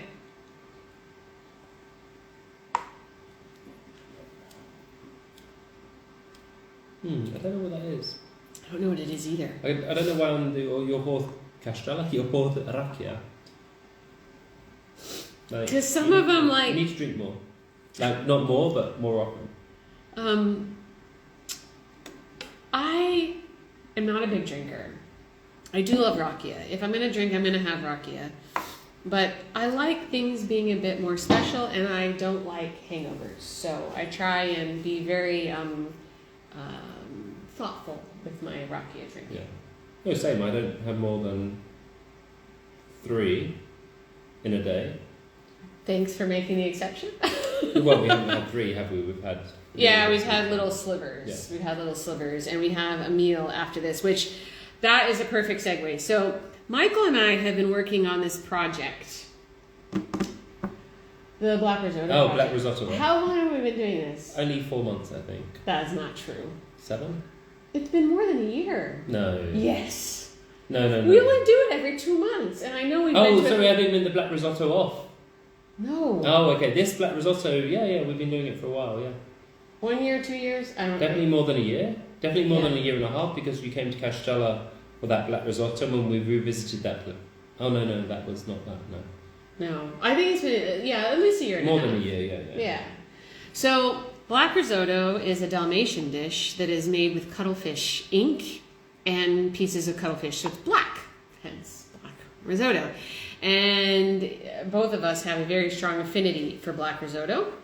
Is it your favorite Croatian dish, or where does it rank? I just really like it. It's definitely one of my favorites. The thing is, there's a lot of food I like, and Black Risotto for me is very unique. Like goulash is not everywhere, but we have similar in England, right? We'll have stews, hot pots, those things. Paszczyzada special for me as well. But yeah, Black Risotto is just, maybe it reminds me very much of Split. Maybe that's the other thing, there's a lot more of a local affinity when I eat Black Risotto. Yeah.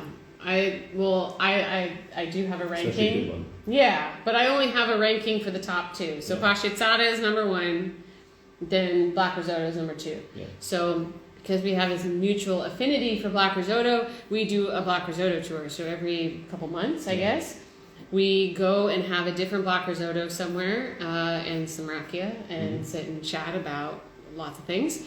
And it's excellent. And some have been better than others. Yes. Do you have a favorite Black Risotto from our tour so far? I'm trying to think where we've been now. Actually, that Black Risotto we had just opposite the sex shop in Split. Oh, that's called Delishte. Delishte?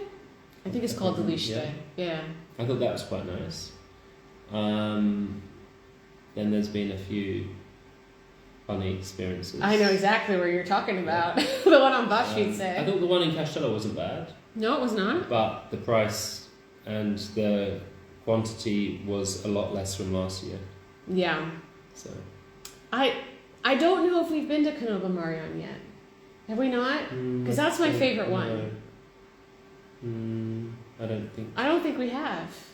No, maybe not. I saw the owner when I was on coffee. He was at a cafe bar that's right in front of our office this week, and I saw him, and I asked him, like, are you going to be open during winter? Because usually he's not, but he took over the space next door, so now he has a much larger indoors. Okay. So he said they're going to close, I think, for a few weeks in January, but then they're going to reopen, so we might have to go there. That's my favorite one. Okay, cool, we'll go there. We're going to do one after this. So there's a restaurant right near our office called Dolis, and they actually have a location in Dugopolje. Oh. But I've been to Dolis, I guess, 3 or 4 times now, and the food is always excellent. They have very reasonable prices, and it's walking distance from the office. They have parking. It's it's super nice. So we're going to go there after this and have our next black risotto. Where did we go last time that didn't actually have black risotto? Well, no, we were meant to go to Kalafatic, but they weren't serving food. They only served food. That's what it was. Oh, and we went to Movi. We might veto them. And then we went to Movi and they didn't have it. Yeah. They did not. We had lasagna, but it was excellent lasagna. We both had lasagna. Yeah. And I remember it had a lot of wine in it, and we made note of that. Yeah. Oh yeah. Yeah. Because I wasn't drinking. Correct. Yeah. Correct. Okay, so we are now neck deep in the mystery bag. Okay. Okay. What are you looking forward to in 2024? What am I looking forward to in 2024? Lots of stuff. 2024 has a lot of travel for me. Where are you going? I'm going to Finland in February. Mm-hmm. I'm going around Croatia with all the teachers in February. I'm going to Spain in May. And quite possibly I'll also be going to Bosnia, Serbia, Turkey, and Bulgaria and Greece. Quite possibly I'm going to add 6 more countries to the list. Yeah, depending on different work things. So that would be cool. A bit of a Balkan tour. Yeah. I haven't been to Serbia yet. Me neither. So, and I haven't been to Sarajevo. So. Oh, you're going to drop in on Sana and Lucia? If they're there, yeah, they're always globetrotting. They just got back. Yeah, but you know them. I do know them. Yeah. But they would be quite upset if they did not get a... Because they know the best places to eat and drink coffee. So, yeah, they do. That is facts. Yeah. So I'm looking forward to that because I do like travel.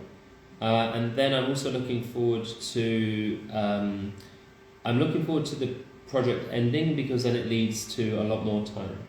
So in May of next year, a few of the projects end, which will then mean suddenly I have 60% of my time open up. Mm-hmm. By open up, I mean close quickly. But no, that's exciting, right? So that will be good. And to see where the Udruga goes and one other idea I'm working on go, and a few projects just to see how they end up. Like we're going to be doing these walking tours in Imotski, Tril, and in Sista Velika as well. So that would be cool. Like unknown places, helping the schools develop walking tours with a local walking tour guide. And that's going to be a cool project. Are those tours going to be in English or Croatian? They will... I'm not sure yet. We haven't actually decided yet. I was thinking they'd probably be, first of all, in Croatian. Because they'd be in May, so just before the season starts. But the idea would be, in terms of sustainability, that they can run all year. Yeah. Part for the locals, part for the foreigners, or returnees, or whoever. So, what else am I looking at? Yeah, that's it, I think. I've also got a trip to England in May to see the friends from university. So we're going to spend a week together. I haven't spent a week with all of my friends. I don't know how long. I normally see them for a day or 2 days when I go to England. I've got a wedding. I think I've got 2 weddings, but I can't remember one of them. They're going to take that personally. It's right, because the person whose wedding it might be doesn't know if it's them or not. This is 2 weddings. Okay. Oh, yeah. Okay. So I definitely know when one is. Yeah. But the other one, I can't remember who. All right. Well, mom's the word. Married? I am not. I've done that already. Yeah. I've checked that off my bucket list. I know, but I see you as a bit of a Ross. You might be one. Free to go. A Ross? Yeah, we're going to get married in Vegas, right? Wait, who did I agree to marry in Vegas? Crap, I need to remember. It wasn't me, but I'm going to Vegas next year. Oh, nice. For ACAP. Oh, brilliant. Oh, yeah, I think we talked about that briefly as well, didn't we? Did we? I think, yeah. Or did you watch last week's episode of 5 Question Friday where I talked about it? No, because it was between 2 places. Oh, Vegas and New Orleans. Yeah. And then I think I told you about my shotgun marriage plan. Did I not? Or did we not get around to that? Anyway, we didn't make it that's to that. next year. But we'll talk about that over dinner. Okay. All right. What day? What month is that? October. Perfect. Yes. Great. Okay. Good. I have a plan now. Good. And I might be going to Las Vegas next year. I've only been to Las Vegas twice. One time I just drove through it, and it was 125 degrees Fahrenheit. Beautiful. Love it. So even though I had the air conditioning like all the way jacked up, I was sweating because I mean you can't escape. And the other time I went to a wedding, and I hated every second of it. So I can't say I'm eager to go back, but they have apparently a large Croatian population in Nevada, Arizona, and New Mexico that is unrepresented, and they're thinking about creating a new ACAP chapter, a Southwest chapter, to cover those areas. So that's why Vegas is leading the charge. Okay. So Terry and I are gonna go over there and cause some trouble in Vegas. Nice. Yeah. Vegas, baby. Yeah, and get married apparently. Yeah. Okay. This is another very quirky, Michael, for your project. Okay. Do you have any other upcoming MC Sphere and the Equation music projects? We are working on stuff. Actually, I just need to record a music video for one, which has been ongoing for a year. I have a summer hit that it's all the ideas. Yeah. Hopefully. Okay. But I'm on the edge of my seat. That's also something. So one song was ready to be released, but I won't release it until I have a music video. Okay. It's Beastie Boys-esque. And then the other song that we're currently working on is a cover. Yeah. No, we have two songs we're working on. But the thing is with that is the guy, the Equation. He was away all summer, and then he's back, and I'm busy. Like summer's the best time for me for stuff because that's when everything is quiet for me because I don't work in tourism and everyone does. But he's been away for all of the summer, so next year hopefully. I think I should talk to him and say we have to get 3 songs out this year. But we've started it. There's the Beastie Boys song that's ready. There's a cover, which is just a bit of to test some things out. And then he's written a song, which is a Dalmatian love song, but it's in English. Really? But it follows that old school Dalmatian, or maybe it's like does it have a little bit of Oliver influence? Yes, but old Oliver, not good Oliver. Okay. Yeah. So it's brilliant, but it's also hilarious.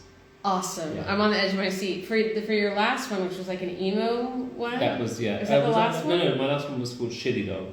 Oh, I think I missed that. About a dog that was adopted. And to encourage more people to adopt dogs. And it was, what was it? It was like Offspring style. Yeah. How did I miss this one? Offspring was like my favorite band when I was a teenager.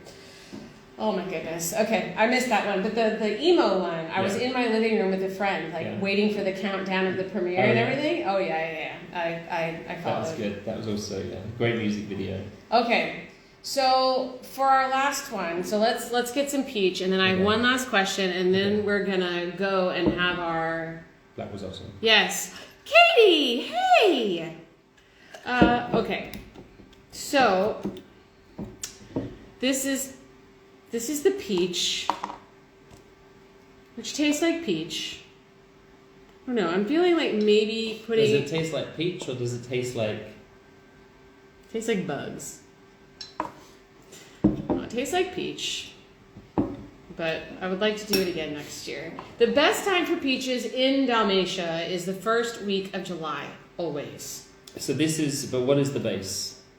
Loza. Okay, so it's Loza and then you added peach. So Gita hooked me up with a guy who I think makes it, and so we went to like a back door of like a Mobitel repair shop, and I got 6 liters of Loza. Okay. So I made the peach. I made a Vishnia. Okay. Which Evis, when she tried it, was like horrified. And I was so confident in my Vishnia skills. I thought it was really nice, and it was clearly not nice. Okay.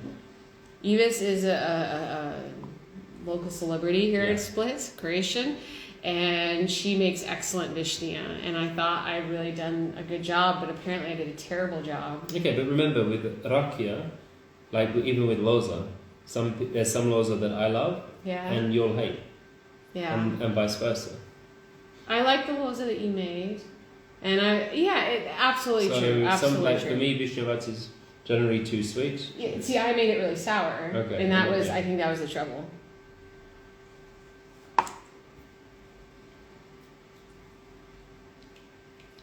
Be honest. Be brutal if you have to. I would say... I'm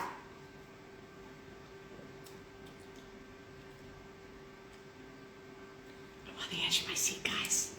I don't know. Like it's peachy. It is peachy. It's not strong. It's lost its strength.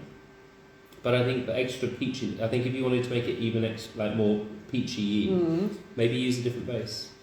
Maybe use an apple or a pear base. Because grape and peach, I don't think... Like, what do you normally have with peach? Peach and pear? What do you mean? Like, if you were to mix... If I said to you make a juice... Yeah? Would you mix peach and grape? Or would you mix peach and apple? Or peach and pear? Oh, that's fair. So maybe try a different base for the peaches. It's good. Okay. But it's... Yeah, I was thinking, All right. Entrepreneurial. You never... And I've never had a peach. I've never had a peach one before, I don't think. I've never had a peach one either. Yeah. This is first time. But I think I mentioned, I don't know if I said this on camera or off camera, but so I made these 2 rakias in July. Well, by made, I mean I put them into jars with the sugar and the stuff in July. I made a video about it. And then I just got busy. But that's what you meant to do. And so I didn't actually take them out of the jar until like November. That's okay. Well, not entirely okay. Like, I think I left it outside a little bit too long. Like, you could see that the liquid had gone down quite a bit. So I'm concerned that some of the alcohol burned off a little bit. I just... But you put them in jars or in bottles? In jars. With... The plastic? Yeah. No, I didn't do plastic. It had a lid, but I had it loosely on because if you put it on tight, it could explode. Yeah. Well, it could, but... Yeah. I don't know how often that really happens. I don't know. I was warned about it. By who? Gita. And Gita makes the rakia? No, but I think she knows everything about everything, so I trust her when she says stuff. Yeah.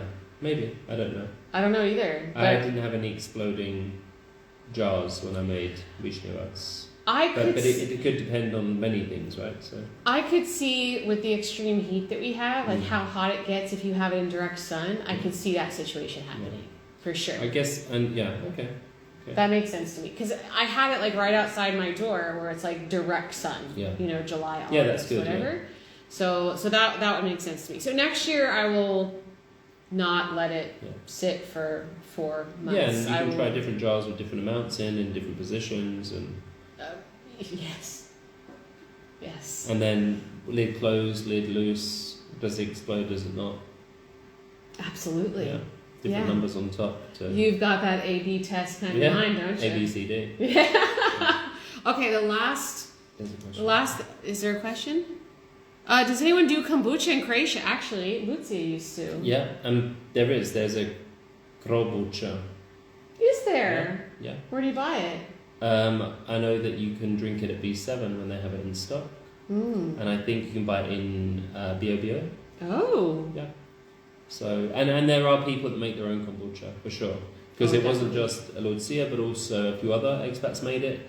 And there was at one point a thing... SCOBY, going around the expat scene. Well, I got a SCOBY from Lucia, but I did the exact same thing with that I did with the rakia, which is like I put it in there and then I just didn't do anything with it. Yeah.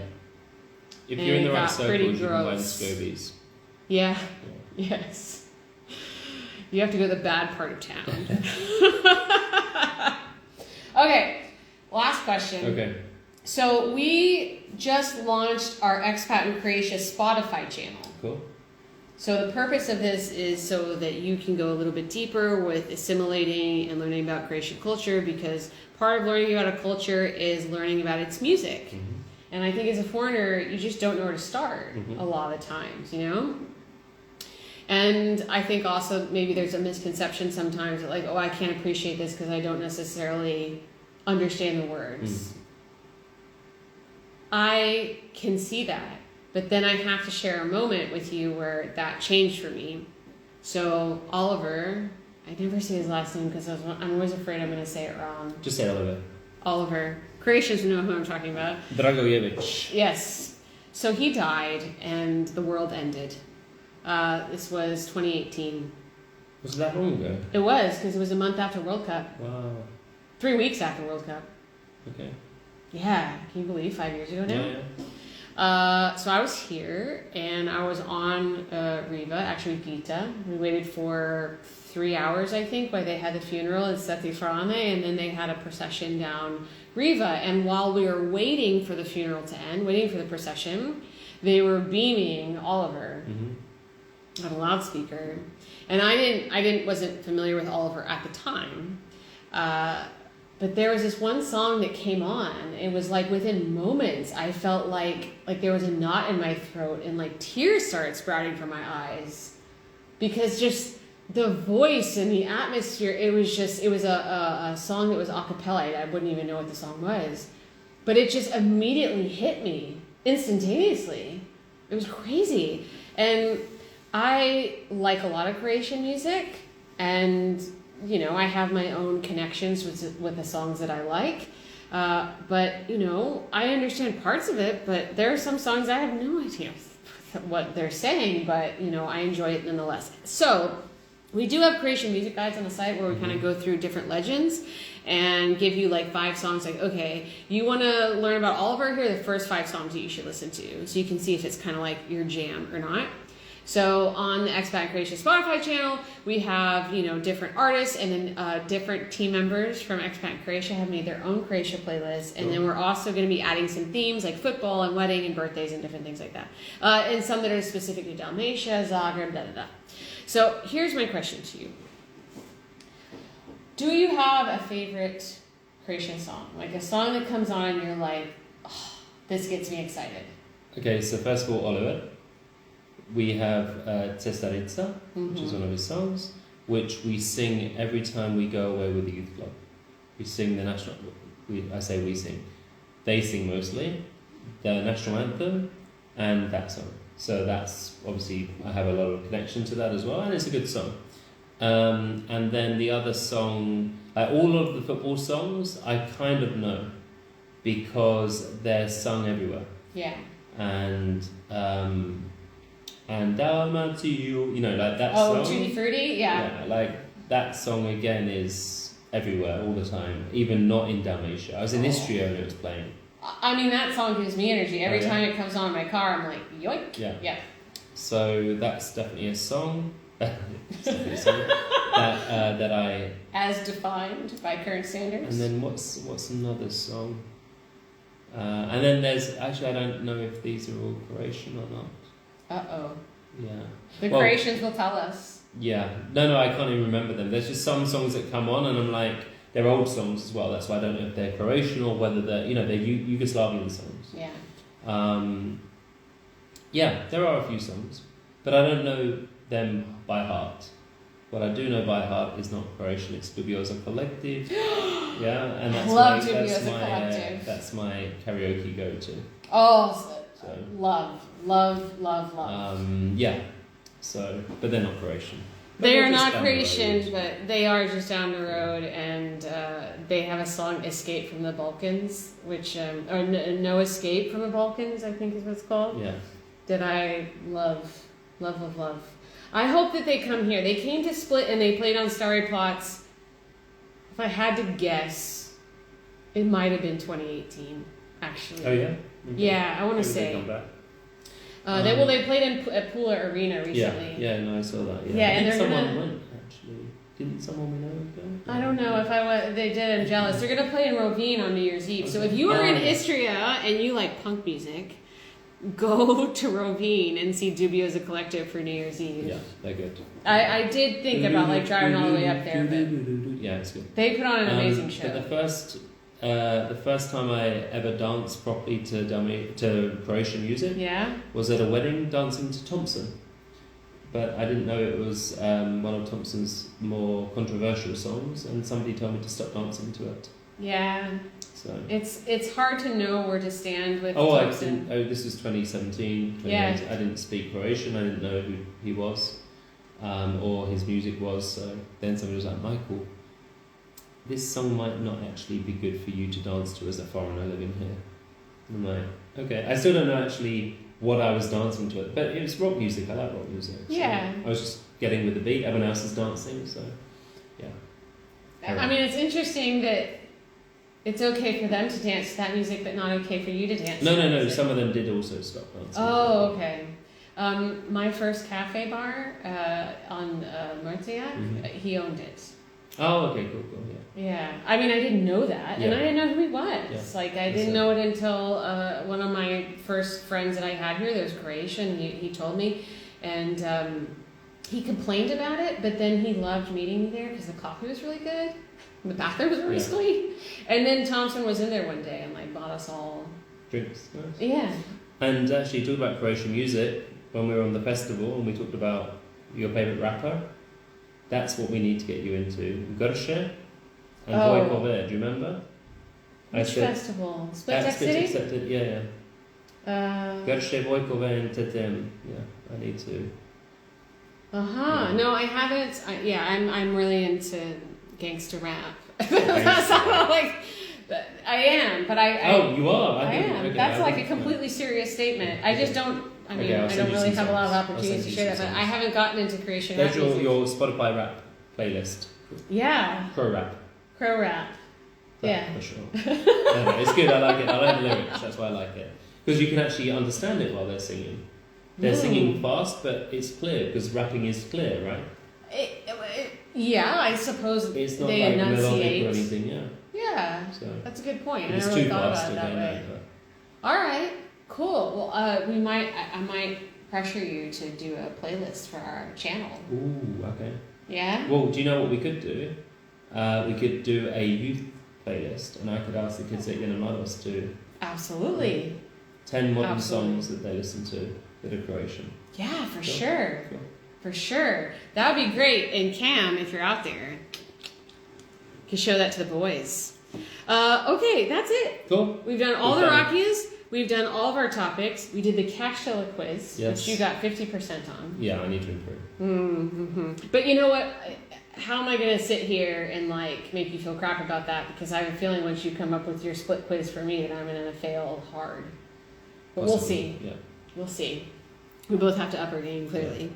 Thank you so much for being here. Thank you to Michael for being here. Thank you for having me. Yeah, it's such a treat every single time you come on. It's always good fun. I always love our chats. I really, really do. And I'm so grateful that you set aside this time every once in a while to come on here and chat with me in front of others. Yeah. All those peeps who are giving us hearts right now. Yeah. Oh, that was actually very well. Oh my god, we've had too much to drink. T-Zangs. Hey, Tyler. Thanks for joining. Okay, so we're over now. But don't be sad because I will post a replay of this in our profile so you can watch it from the very beginning. Wrapped with excitement. Different topics, excitement, ideas, and an insight into life in Croatia as a foreigner. Absolutely. So that's it. I feel like I'm trying to think if there's something else I want to like say or share. Oh, I know what it is. So next Friday, if you are in Split and you're like, hey, I'm in Split on Friday, I need something to do. Next Friday is the Foreign Business Owners Association of Split Dalmatia Christmas party. Are you coming? Friday? Yeah, next Friday. Is it definitely Friday? It is most definitely Friday. It's the 15th. Are you sure it's not? Yeah, that's it. That's next Friday. No, that's Thursday.